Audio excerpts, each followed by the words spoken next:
pessoal, boa noite. Espero que tudo bem com vocês. Aqui é Rafaela Schiavo do Mater Online e estamos aqui para mais uma live no dia de hoje. O tema da live agora, né, que nós vamos trabalhar é como o psicólogo perinatal pode estimular a vinculação mãe-bebê em contexto de depressão.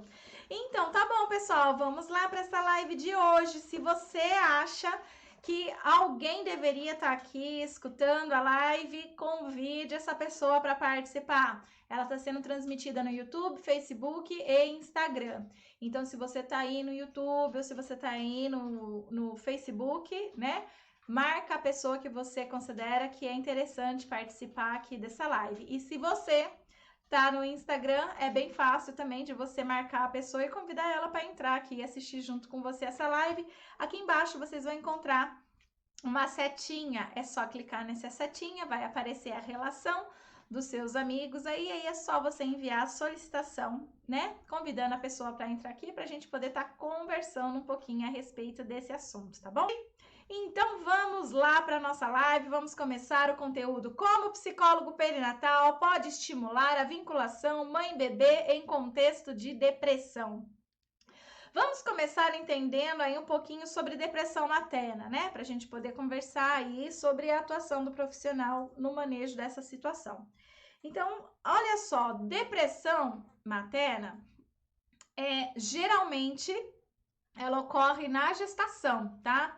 Muitas pessoas falam de depressão pós-parto, é bem popularizado no senso comum, né? Inclusive essa fala, qualquer labilidade emocional que a mulher tenha, de repente, no período do pós-parto, as pessoas, inclusive, já chamam de depressão pós-parto. E nós temos várias outras, né, possibilidades para além de uma depressão pós-parto.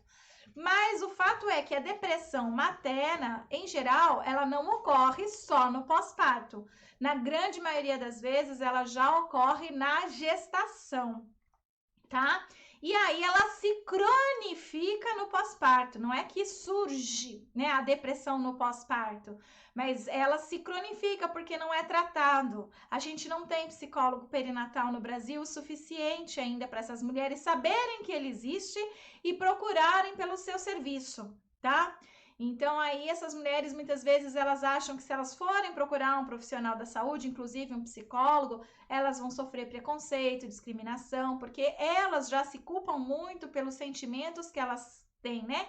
Em relação à gestação ou em relação ao bebê. E aí muitas vezes elas sentem vergonha daquilo e não sabem que elas têm um profissional que elas podem contar, que elas podem conversar sobre o assunto. Então, geralmente, a depressão nesse período, ela não é grave. É uma depressão que a gente vai chamar de leve, tá? Em geral, a gente consegue identificar, né, esses sintomas ainda durante a gestação. E se é um psicólogo perinatal, né, ele consegue trabalhar de forma a evitar que essa depressão se agrave no pós-parto, tá? Então, aí, o profissional que é psicólogo perinatal, ele tem toda uma base, todo um conhecimento bem diferenciado dos psicólogos que não trabalham com essa área, né? Então, por isso que ele tem todo o manejo, uma facilidade aí para prevenir, né? Que essa depressão se prolongue para o pós-parto, principalmente porque a maioria da depressão, dos sintomas de depressão, eles se enquadram num quadro leve, não é um transtorno de depressão, tá? Geralmente são sintomas de depressão e não um transtorno de depressão. Um transtorno de depressão, a mulher geralmente ela vai precisar de medicação e é no momento delicado, né, de gestação, então ela pode, deve tomar remédio, mas o médico também ele vai estar sabendo sobre isso, vai estar dosando de forma correta, né, do jeito que ela possa, para evitar o menor possível de efeito colateral aí para o desenvolvimento do feto, da gravidez, tá? Outro fato importante da gente saber é que mesmo sem psicoterapia, tá? Com psicoterapia diminui muito, drasticamente as chances, tá? Mas mesmo sem psicoterapia, a frequência de mulheres com depressão no pós-parto é bem inferior à da gestação, tá? Então, algumas pessoas, às vezes, têm a fantasia aí que a depressão pós-parto, ela é mais frequente, né? É mais presente do que o período gestacional. É um ledo engano. A depressão materna é muito mais frequente na gestação do que no pós-parto. Quando ela acontece no pós-parto, geralmente é uma cronificação da gestação que não foi tratada. A prevalência de depressão realmente que vai ocorrer aí no pós-parto é muito pequena, vai de mais ou menos 4 a 7%, tá? De mulheres que não apresentavam na gestação e passam a apresentar no pós-parto. Mas só para vocês terem uma ideia, 25% mais ou menos das grávidas no nosso país estão apresentando sintomas de depressão na gestação, então. Já no pós-parto, essa prevalência ela cai de 25 para 20%, tá?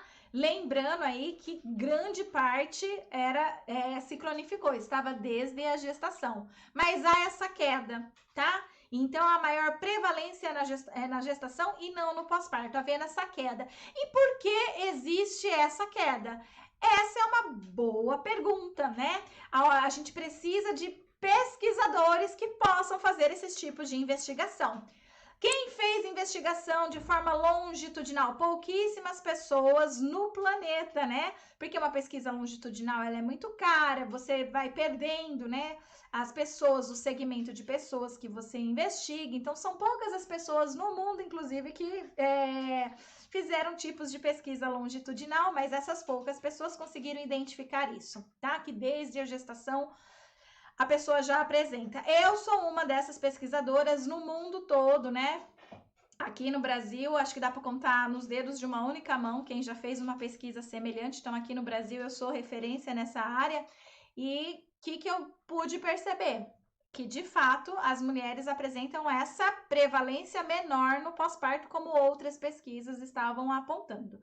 Mas eu nunca tive o objetivo de identificar o porquê, qual o motivo. Então, alguém precisa continuar, né? Alguém precisa identificar o porquê que no pós-parto diminui a prevalência de gestação. Então, se você aí está prestes a prestar um mestrado, doutorado, alguma coisa assim, fica aí a dica, né? Caso você queira fazer alguma pesquisa aí nesse sentido. Mas é possível a gente inferir, pensar, né?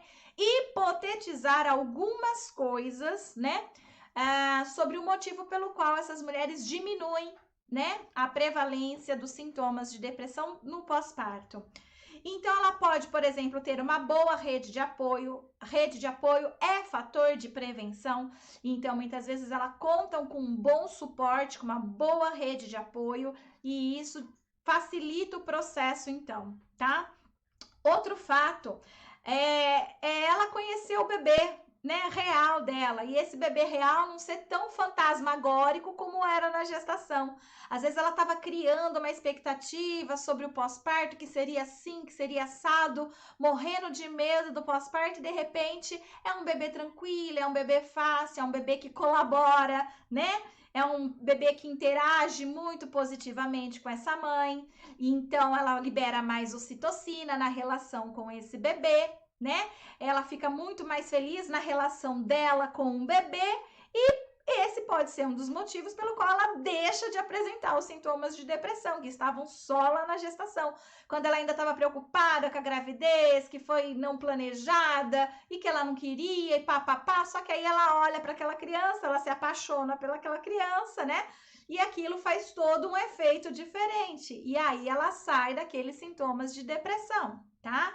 A amamentação é um outro fator positivo, principalmente se a mulher estiver amamentando de forma exclusiva aquele bebê, tá? A amamentação de forma exclusiva libera hormônios, né? Principalmente ocitocina, que é o hormônio da vinculação, que é o hormônio do prazer, né? E isso pode facilitar esse processo também, tá? Eliminando lá aqueles sintomas de depressão e deixando essa mulher, então, mais em sintonia e em contato com o seu bebê, consigo mesma, enquanto mulher, enquanto mãe, tá? E a própria vinculação com o bebê, tá? essa própria relação que muitas mulheres vão desenvolvendo com a criança, com o parceiro, né? Às vezes elas podiam imaginar, meu parceiro não vai me ajudar e tal, e de repente ela se surpreende com ajuda, com apoio. Então, esses são fatores de proteção, tá? O que eu estou falando aqui, o que é amamentação de forma exclusiva? É você não dar água, não dar chá, não dar suco, não dar nenhum tipo de complemento, é só o peito. A criança mama só o leite no peito até os 6 meses de vida. É isso que é amamentação exclusiva, tá? Então, gente, essas são algumas hipóteses do porquê diminui os sintomas de depressão da gestação para o pós-parto, tá? Que precisa ser agora investigada. As pessoas precisam agora fazer essa pesquisa para confirmar ou não, encontrar outras coisas, outros resultados aí do porquê, tá bom?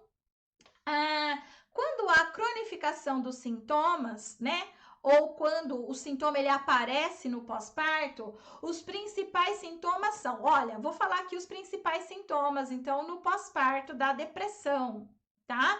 Mas eu quero que vocês entendam bem que não existe sintomas de depressão pós-parto diferente de sintomas de depressão em outra fase da vida, que não existe diferença entre sintomas de depressão de criança, adulto, idoso, tá? Sintomas de depressão, né, eles vão ser caracterizados para a população normalmente, são sempre os mesmos sintomas, mas o que uma depressão pós-parto, por exemplo, de acordo com o DSM, né, que nós temos, é uma depressão que vai surgir com os mesmos sintomas, só que a diferença é que vai surgir nas primeiras 2 semanas do pós-parto, os primeiros 40 dias do pós-parto, tá?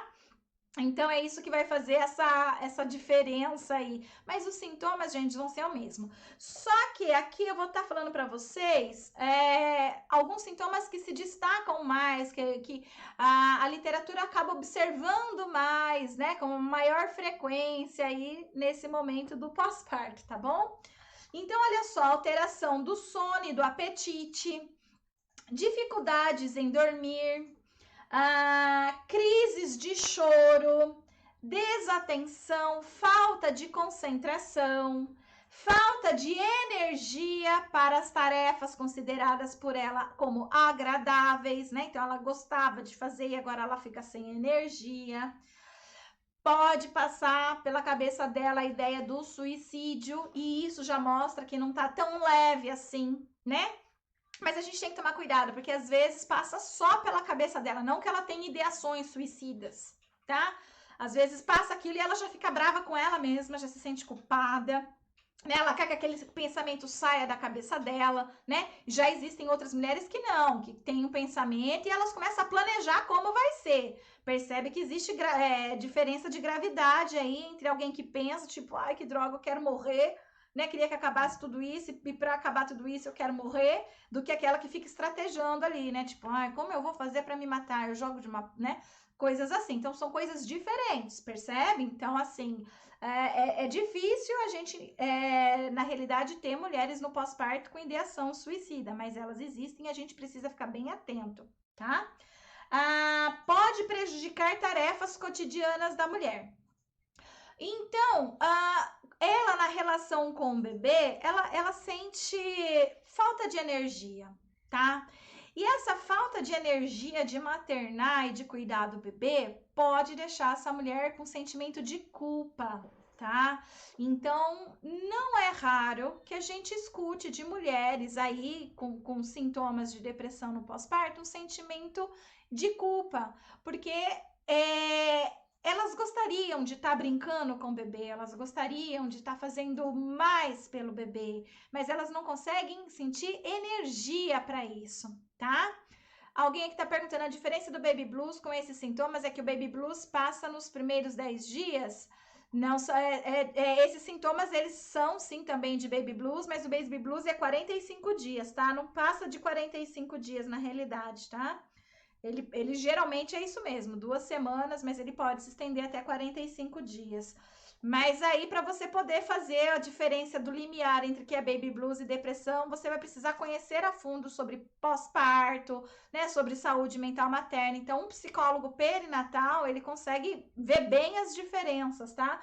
porque são diferenças bem sutis aí, que de uma investigação clínica, enfim, né, para poder fazer aí realmente essa avaliação, se a mulher está apresentando baby blues ou depressão, tá? Quais são, gente, os fatores de risco para uma depressão materna, então? A relação conturbada, né, conjugal conturbada é um fator de risco. Se essa mulher, de repente, não está tendo um bom convívio, uma boa relação com o seu parceiro, aumentam as chances dela começar a apresentar sintomas de depressão, tá? Ou se ela já apresentava desde a gestação, dele se cronificar e permanecer no pós-parto. Então, na nossa escuta, enquanto psicólogos, a gente vai analisar, olha, tá aparecendo esses sintomas aqui, né, que eu acabei de ler para vocês, tá? Como que tá a relação conjugal? Tá ruim, ó, e já começa aí aumentando as possibilidades de você fechar aí, né, um psicodiagnóstico de que ela tá apresentando é sintomas de depressão, né? Outro fator de risco, né, é que um filho, o nascimento de um filho, ele pode reativar problemas antigos que não tenham sido suficientemente elaborados pela mãe, tá? Então, quando nasce um filho, muita coisa muda na psique dessa mulher, no comportamento dessa mulher, nos hormônios do corpo dessa mulher. Então, é muita mudança acontecendo, tá? E às vezes tem algum conflito antigo lá da vida dela, do passado, e que, né, quando não foi trabalhado suficientemente, quando a pessoa, né, às vezes não trabalhou em psicoterapia, coisas assim. Então, quando isso não foi elaborado, coisas podem vir à tona aí nesse momento e ser um fator de risco para a depressão, tá? A própria história dela enquanto bebê, a história dela como filha, tá? Então, são muitas coisas aí que nós, psicólogos, então, precisamos ter, ó, um ouvido atento, né? Uma escuta ativa para poder identificar na fala daquela pessoa pontos. Cada um tem a sua abordagem, cada um vai prestar atenção na sua abordagem e na sua técnica, né? E vai utilizar disso e pegar esses pontos da perinatalidade, são conhecimentos da perinatalidade, e vai conseguir então perceber, olha, então tá reativando algum conflito aí, né, do passado aqui nessa relação com esse bebê, então vamos trabalhar com isso, tá?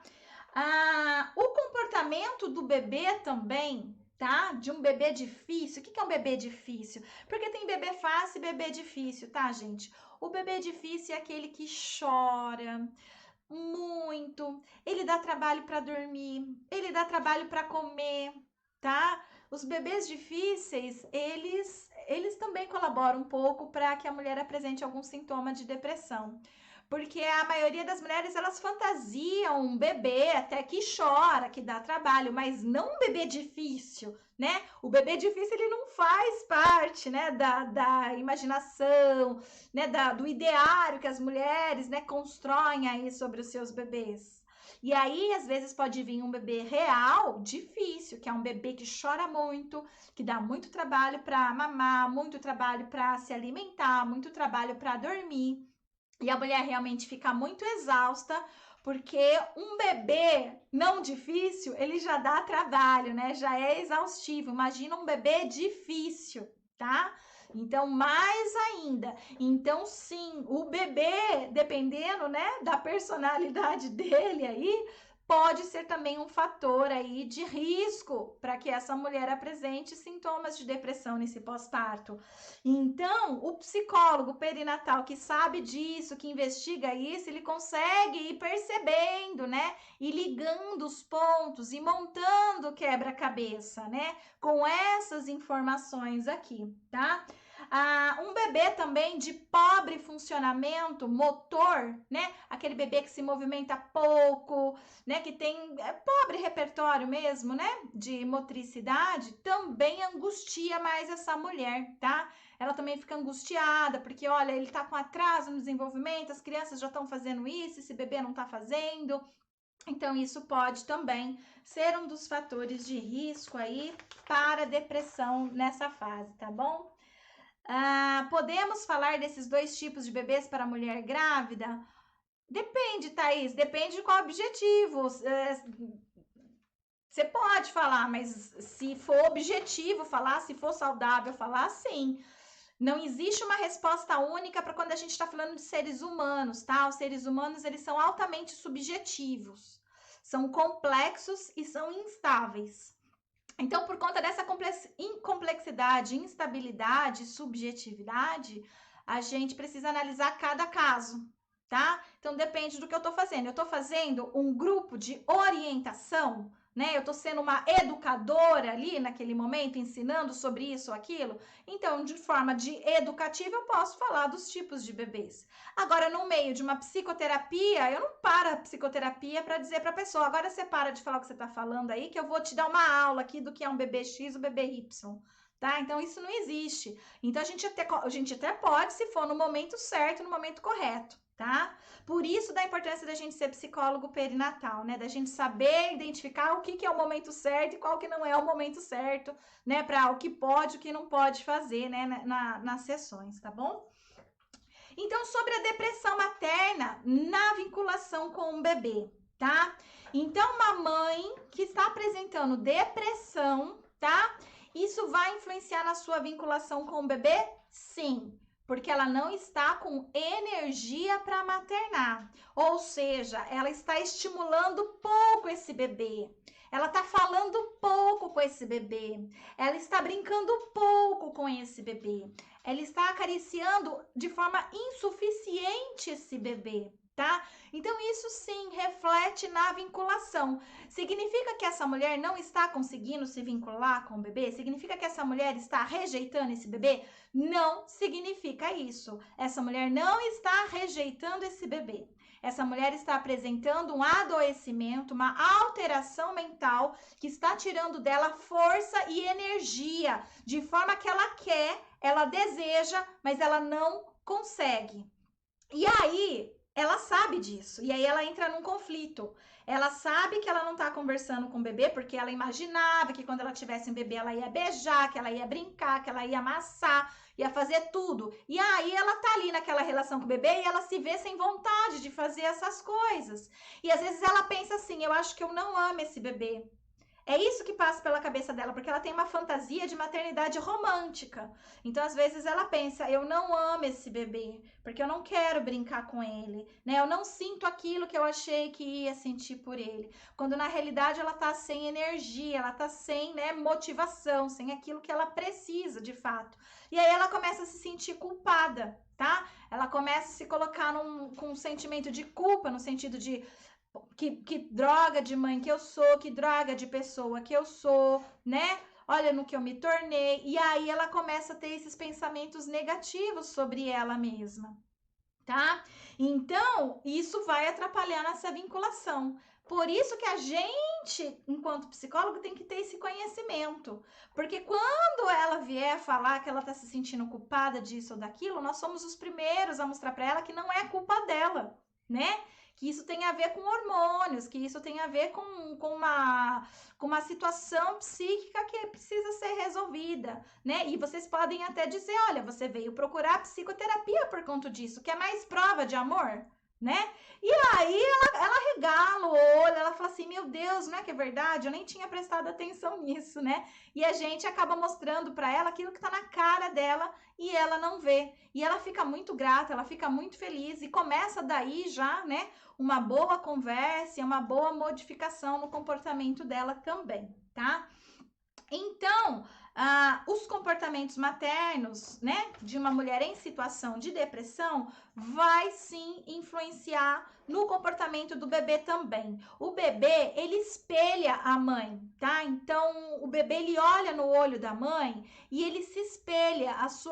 O bebê, ele nasce com uma prontidão inata, ele não aprende, ele nasce com uma prontidão de despertar no outro afeto, tá? Para que o outro cuide dele. Por isso que ele nasce rosadinho, fofinho, que ele dá um sorriso e a gente acaba rindo junto, por mais triste que a gente tá, a gente não consegue fingir que não tá vendo aquele sorriso, né? Ele faz todo um comportamento inato, ele se aconchega, ele faz de tudo, ele é incrível, porque ele precisa que o outro ser humano cuide dele. Porque se o ser humano não cuidar dele, ele morre, né?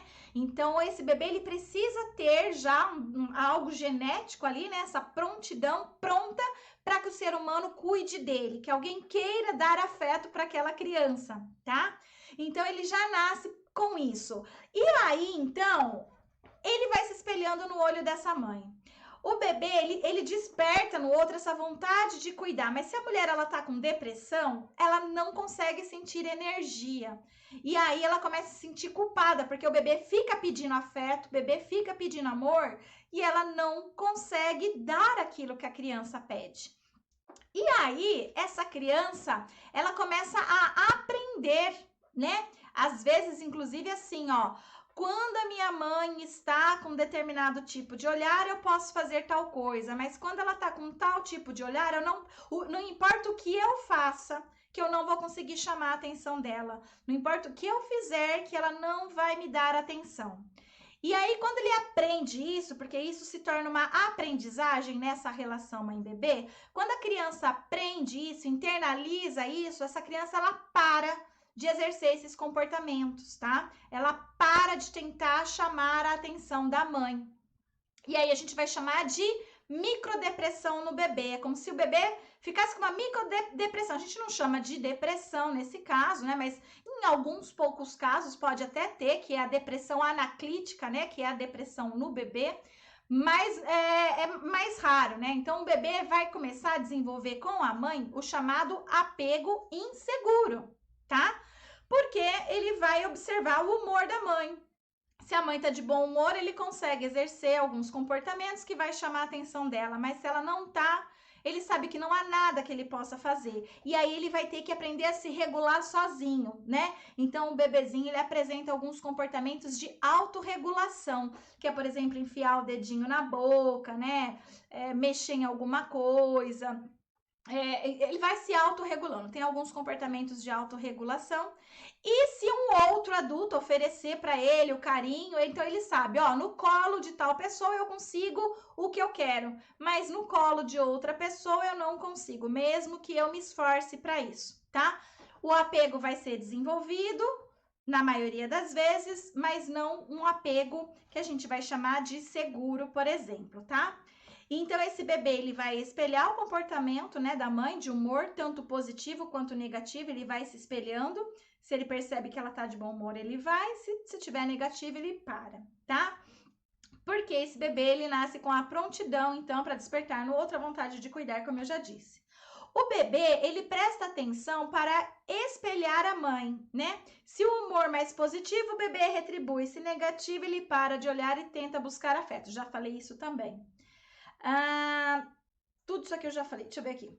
Como então ajudar a promover interação positiva? Então, sabendo de tudo isso, os fatores de risco, os sintomas, como prejudica nessa relação, nessa vinculação, como então a gente pode promover, enquanto psicólogos, né, essa interação?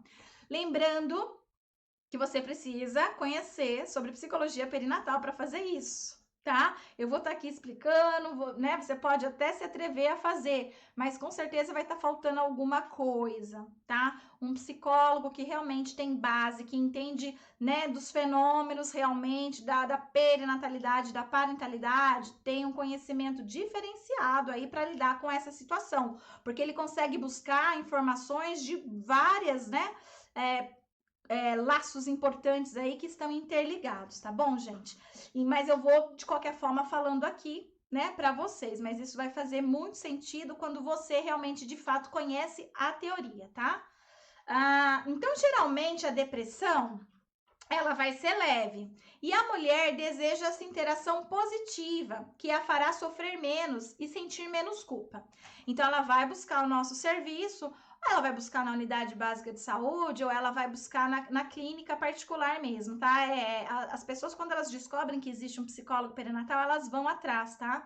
E vão mesmo, e fazem consulta mesmo. Então, é comum que na clínica a gente atenda casos semelhantes, né? De mulheres com depressão pós-parto aí.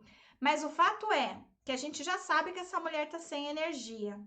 E também sabemos que ela procurou por ajuda. Quer dizer, né? Só aí a gente já percebe que ela quer melhorar, ela já tem motivação para, né? Ela só tá precisando de uma ajuda profissional específica para que ela realmente consiga se vincular com essa criança, com esse bebê, tá? E se sentir menos culpada, porque ela se sente muito culpada. Quando ela chega pra gente na clínica, ela já se sente muito culpada. Então, o que o psicólogo vai precisar conhecer nesse momento aí? A história dela. Primeiro de tudo, a gente é psicólogo, a gente não é outra coisa. E como um psicólogo vai fazer intervenção sem conhecer a história do outro? Eu não conheço nenhum tipo de intervenção clínica, né? Que a gente faça sem conhecer o outro, né? Olha, eu vou fazer tal coisa, porque se a gente fizer sem conhecer o outro, fizer alguma coisa e surtir resultado, é bizarro, porque cada ser humano é único, com a sua própria história, né? Então, o que dá certo para um, não vai dar certo para o outro, porque um é um, o outro é outro, né? São idades diferentes, classes sociais diferentes, pensamentos diferentes, muita coisa diferente, religião diferente. Então, o que eu usei para um serviu para aquele um, não serve para todos os outros, tá bom? Então, primeiro de tudo, conheça a história dessa pessoa. E o que um psicólogo perinatal precisa principalmente conhecer? O psicólogo perinatal, ele vai descobrir se a gravidez foi planejada ou não, porque ele sabe que isso faz total diferença na conversa. Vai investigar se tem histórico de transtorno mental na família dessa mulher, porque ele sabe também que isso faz total diferença. Vai investigar se teve aborto anterior, tá? Porque isso também tem toda uma ligação, isso mesmo, a anamnese, Filipa, né? Vai verificar se aquela pessoa tem algum histórico de transtorno mental em alguma fase da sua vida, porque isso também faz toda a diferença. Vai investigar como é que tá a relação conjugal, né? E vai investigar a relação daquela mulher com a própria família dela de origem, né? Principalmente a relação dela com a própria mãe, tá? Então, esses conhecimentos aqui vão nos dar muitas pistas. Então, nessa anamnese aqui, só de fazer esse tipo de levantamento, a gente já vai ter muitas pistas. Nos atendimentos, o ideal é que a mãe não leve a criança. Nos primeiros atendimentos, é ideal que a mãe não leve a criança, tá? Mas acontece muito da mãe não ter com quem deixar. E aí a gente tem que a gente não faz assim, ó. Você se adapta ao meu método. É o meu método que tem que se adaptar a você, tá? Ao cliente. O meu método se adapta ao cliente. Nunca o meu cliente se adapta ao meu método. Então, o correto é que ela apareça nessa primeira sessão sem a criança. E depois, né, vocês vão ver aqui a continuação da história. Mas, se não for possível, ela leva a criança sim, tá? E aí o psicólogo, ele tem, né, que saber manejar aí essa situação. Então tá, foi lá, fez essa entrevista, anamnese, conheceu a história dessa mulher, fez esse levantamento todo, já tem muitas pistas aí, tá certo? Da história dela, né? Então você precisa ter pistas da história dela, aí você já tem. Você pode chamar também o parceiro, a parceira dela, né? Para você também fazer uma avaliação aí do que está acontecendo, já que a busca, né, dela é para tentar se vincular ao bebê, que ela quer se vincular ao bebê. Então, você chama o parceiro também, explica para ela que você vai precisar conversar com ele também, de preferência sós, né? E aí, beleza. O que você vai ver com ele? Você vai explicar para ele o que é depressão materna, né? Que não é doença, que não é frescura, que muitas vezes a mulher ela não pede ajuda, né? Então, você vai explicar para ele, né, sobre a depressão materna. De preferência, você também vai avaliar, né, as possibilidades dele vir apresentar uma depressão paterna. A gente já falou sobre depressão pós-parto paterna na semana passada, tá? Então, é importante você fazer essa investigação também, até porque se ele tiver risco de apresentar, o seu trabalho vai ficar um pouco mais difícil com essa mulher também, né? Então, assim, você já faz o encaminhamento dele para um outro psicólogo aí no caso, inclusive, tá? Então, fazer essa avaliação com esse homem é importante. Orientar que ele pode ser um suporte nesse momento, né? Porque muitos deles acham que eles não têm nada o que fazer, que eles não podem fazer nada, que gostariam de ajudar, mas não sabem como. Então a gente vai dizer para eles: não, você pode e deve, você tem que ser o suporte, vou te orientar, assim, assim, assado. E você faz a orientação com esse homem. E orientar que ele também pode e deve estimular o desenvolvimento da criança. Porque se essa mulher ela não está conseguindo avaliar estimular a criança por conta da vinculação dela, que está um pouco deficitária aí, essa criança pode apresentar atraso no desenvolvimento, porque ela não está recebendo estimulação. Então, esse pai é convidado a fazer esse papel. Esse pai é quem vai estimular o desenvolvimento da criança enquanto a mãe está em tratamento, tá? Você vai também incentivar a vinculação dele com o bebê, pois o bebê ele consegue se vincular de formas diferentes, né? Um apego talvez inseguro com a mãe e seguro com o pai, até que o apego possa se tornar seguro de vez com a mãe, com a sua intervenção enquanto psicóloga nessa cena, tá?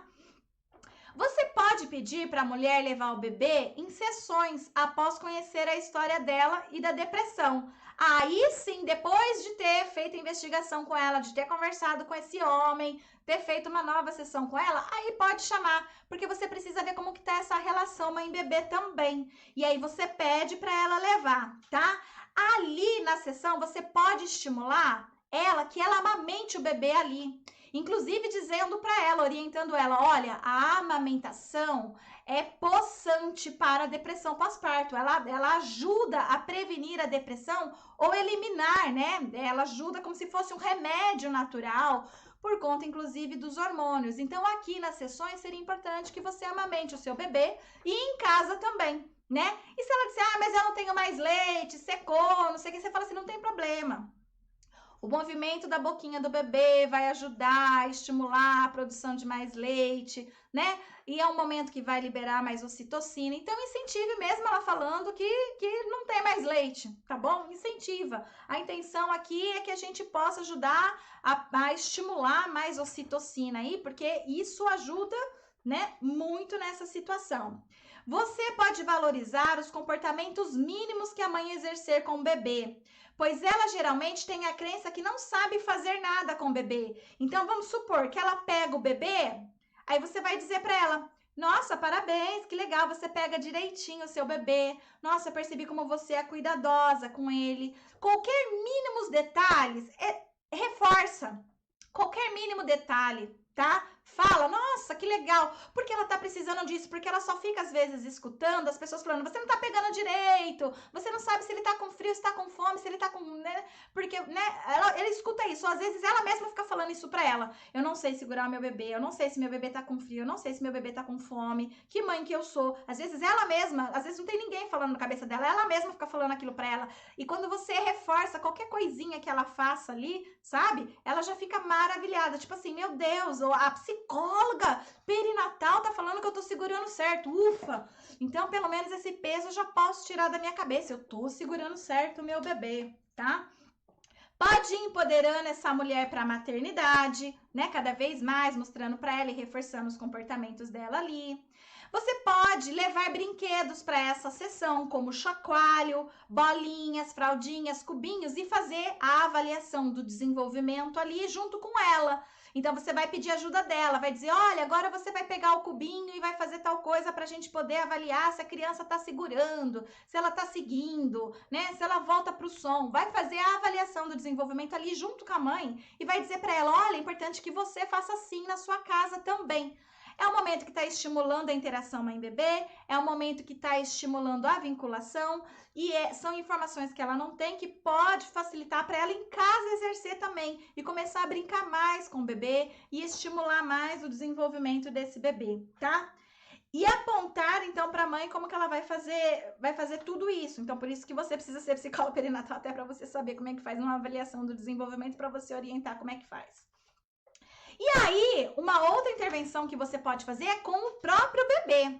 Você vai pegar o bebê na frente dela, né? E vai conversar com o bebê, tá? Porque às vezes é importante, a gente vai se apresentar, dizer: olá, fulaninho, diz o nome do bebê, o meu nome é X, eu sou psicóloga da sua mãe, a sua mãe está aqui porque ela está se sentindo muito triste, né? Por ela não estar conseguindo te dar a atenção que ela acredita que você merece. E ela vem aqui, então, para que ela possa se libertar dessa ideia que ela tem, né? De que ela não está conseguindo se ligar com você.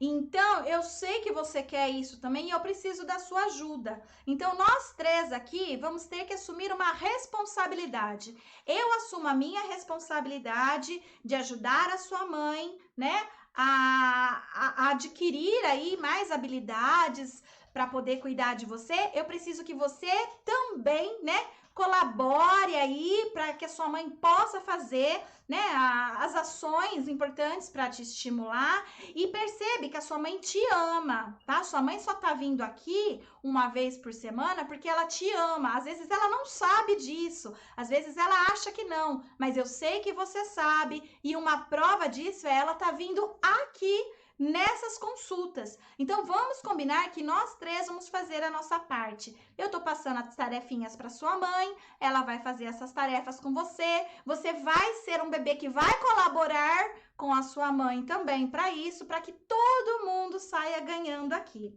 tá? Então você vai pegar e contar isso pro bebê, vai colocar em palavras para ele. Vocês vão se surpreender, eles ficam olhando para nossa cara e eles entendem tudo, tá? Para você que não conhece psicologia perinatal, a clínica com bebê, pode até achar, nossa, a Rafaela viajou, tá loucona, mas não é. É assim que a gente trabalha e dá certo, funciona. E é em qualquer abordagem, tá? Qualquer abordagem que você trabalha, conversar com o bebê, colocar em palavras aquilo que não é dito, funciona sempre, tá? Então aí a gente vai intercalando depois sessões de psicoterapia com essa mulher, a gente vai conversando com o homem quando necessário novamente e a gente vai chamando novamente o bebê para participar de algumas sessões com ela, tá bom? Então é dessa forma que a gente trabalha para promover a vinculação aí mãe-bebê. Ok, pessoal? Espero que tenha sido útil para vocês a live de agora, que tenha feito sentido aí para vocês. Beijo para todo mundo. Tchau, tchau.